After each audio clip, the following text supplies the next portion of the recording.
Ni Pugu pale ipo kaburi langu ambalo nategemea itaheshimiwa nizikwe pale.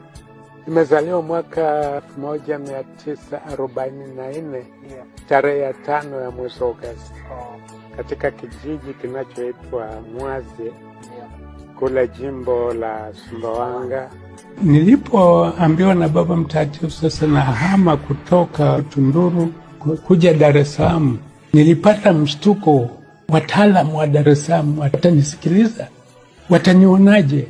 Lakini jambo la kufurahisha na la kumshukuru Mungu ni kwamba toka mwanzo nimepokelewa na waamini wote na hata wasiokuwa waamini, na hii ikanisaidia kuimarisha makundi na kundi la kina mama na utoto mtakatifu ambao umeendelea kuleta mchango mkubwa sana katika utume wa jimbo kuu la Dar es Salaam.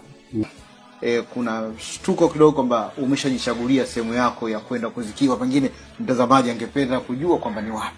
Kwa Afrika kaburi daima ni siri, lakini tangu nilipoingia jimbo kuu la Dar es Salaam nilikuwa na mahali ambapo nilikuwa napapenda sana kwenda kusali, kwenda kutulia tu, na mahali hapo ni Pugu.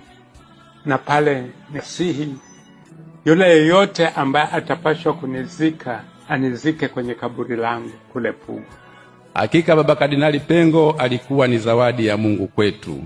Tekeleza neno hili, jiweke mikononi mwa Mungu na mwachie Mungu atekeleze mpango wake juu ya maisha yako.